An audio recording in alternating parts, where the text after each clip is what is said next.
Hello my fiery friends, the Infernoman here with the latest in mini deck technology. And for today's deck tech, we're going to be going into the Midweek Magic event because, okay, it's going to be standard, but I actually have a sweet deck that I was building for Explore, but actually it works perfectly fine in standard. So we're actually just going to convert it over, and coincidentally, since it is the Midweek Magic event, we're going to play this mini deck tech for you to show you how you can put together something sweet and get your 3 wins for the week. But before we continue, if you do like any of the content that I do, please like, follow, and subscribe wherever you watch the content so you don't miss out on any of the gameplay, booster pack openings, deck decks, and so much more. And as you see on screen right now, we're looking at trying to just put together a bunch of little creatures all together, and then hopefully we can convoke out the Ancient Imperiosaur and hopefully just throw it at our opponent, or if nothing else, smash our way to victory. That's right, everybody. You are looking at a deck that I'm simply calling Jurassic Smash.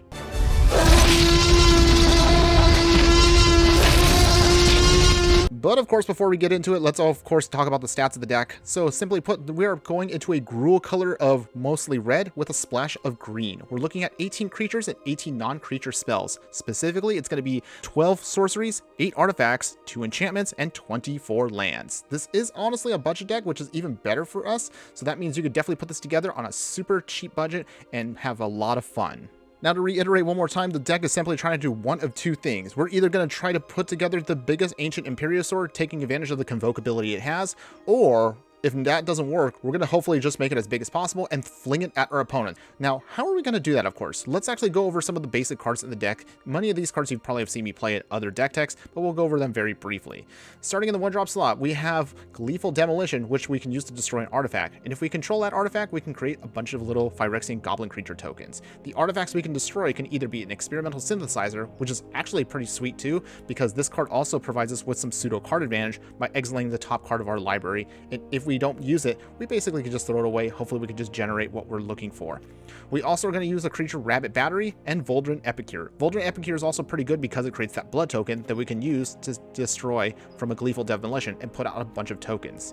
Also, Rabbit Battery is actually pretty sweet for the deck for a couple awesome reasons. Not only is it a hasty little creature, but also you can equip it to any of one of our other creatures to give it haste and a +1/+1 buff. Obviously, you can probably tell now, we're going to try to put the Rabbit Battery on top of the Ancient Imperiosaur to hopefully just make it hasty and just smash our opponent the turn it comes down. But of course, we're going to still need a little bit of extra insurance. So to make some more tokens, we have copies of Raw Reinforcement to create some blue and red elemental creature tokens. Also, if we still need even more support beyond that, we also have Galagreeters. Galagreeters is a sweet card because this elf druid has the Alliance ability. So that basically means that whenever another creature enters the battlefield under our control, you choose one creature.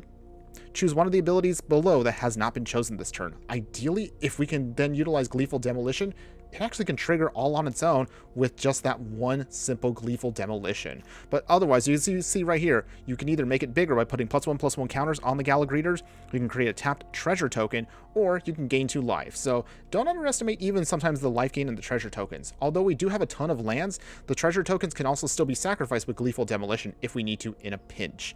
In the 3-drop slot, this is where things also give us a little bit more diversity for the deck.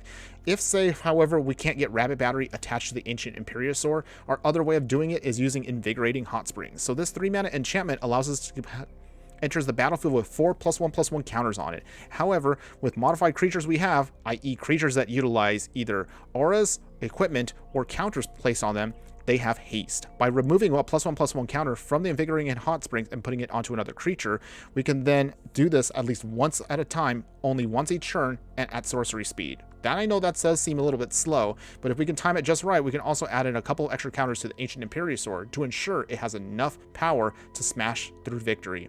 Of course, as I just mentioned earlier in the deck, what if we consider just throwing our Ancient Imperiosaur at our opponents? So to do that, we also have Volaren Thrillseeker. This 3-mana Vampire Warrior 1/1 has backup too. Backup is basically an ability that says when this creature enters the battlefield, you put +1/+1 counters on target creature. So it can either be the Thrillseeker or it can be on another creature.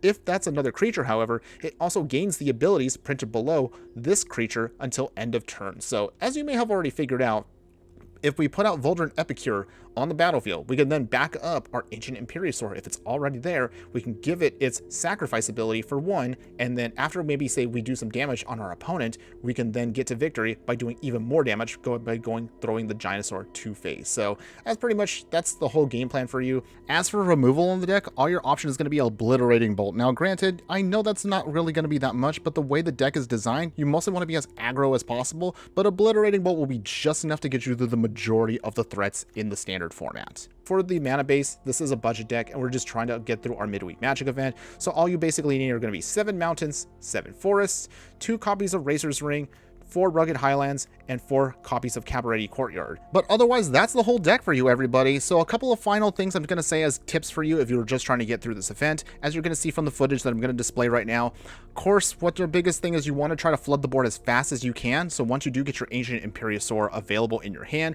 you can convoke it out for the maximum amount of potential it has. Remember, you only have 2 copies of Volaren Thrillseeker, so you're going to only want to hold on to those until you know for sure you not only have enough mana to cast it, but also enough mana to then utilize it on Ancient Imperiosaur to get the maximum amount of damage out of it. If you are stumbling a little bit here and there, remember that for your card draw does come in the form of the Razor's Rings. You also can do some pseudo card draw with Experimental Synthesizer, and also you have the Volaren Epicure's Blood token as a way to help filter through your deck and ensure you can get to what you need to get to victory. Since you only have Obliterating Bolt again as your removal, you're going to want to hold on to those until you absolutely have to get rid of a creature out on the battlefield. Something like, say, maybe it's something that either has First Strike or Death Touch that would otherwise destroy your Ancient Imperiosaur before you can get the combo off. But otherwise, most of the deck is pretty straightforward. Again, just throw out what you need, convoke once you get the Imperiosaur in hand, use your Volaren Thrillseeker if you have to, but otherwise, other ways you can just threaten your opponent is use your Invigorating Hot Springs or your Rabbit Battery, depending on how your mana looks. But remember that Ancient Imperiosaur also has a pseudo protection in War 2, but it's not going to be enough to block everything. So just keep that in mind when you do cast the dinosaur.